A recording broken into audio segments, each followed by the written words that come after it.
pangarap ng Team Kaya This. Sino may walang bahay dito? Ayan, dami. Dami, no? Meron daw available sa Tanay tsaka sa Laguna. Meron. Di ba meron? Hindi. Nagustuhan niya ba yung presentation namin? Di ba, no? Yung pabahay natin. Siyempre, ang pangarap natin, kung magpapatayo tayo ng pabahay, hindi kayo aalis sa Pasig. Dito pa rin kayo titira sa Pasig pag binigyan kayo ng bahay. Okay po ba sa inyo yon? Siyempre, andito ang negosyo, andito yung hanap buhay natin, at higit sa lahat, nandito ang pamilya. Di ba kasi pag lihitimo kang Pasigenyo, magkakamag-anak tayo, di ba? Ang hirap lumayo sa pamilya. Yan ang pangarap natin para dito sa Pasig. Isa pa na gusto namin na matupad para sa Barangay Kalawaan. Balita ko may problema daw sa lupa dito. Usapin lupa. No? Usapin lupa.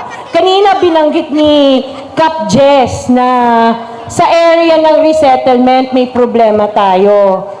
Kung kami papalarin, wala pang 1 year, tapusin na natin yung problema na yan. Inyong-inyo na yung mga lupa nyo, no? Okay po ba yun? Hindi pangako yan. Pero kasi kailangan namin ng tulong nyo. Matutulungan nyo ba kami, Barangay Kalawaan? Hanggang sa May 12, masasamahan nyo ba kami? Ha? Parang sa likod, parang alanganin pa. Barangay Kalawaan, masasamahan nyo ba kami? Sama-sama tayo sa laban na to. Hindi ito laban ng Team Kaya This. Laban to ng bawat isang Pasigenyo. Sasamahan nyo ba kami?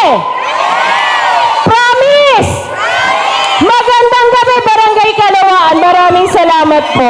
Yun nga yung sinasabi nila hospital, yun ang pinakamaganda sa Pasig. Hospital kasi talagang kailangan ng mga tao hospital. Kasi karamihan nga naman, yung sinasabi niya na pagdating mo sa emergency, talagang walang kaya nga, magagawa nila ngayon, talagang ginawa para sa Pasig. Sana lahat ng kanyang programa matupad. Nilang ospital para sa mga senior, napakaganda. Kasi nga, may private na hospital para sa senior, tapos iba yung, dapat binubukod talaga yung mga senior.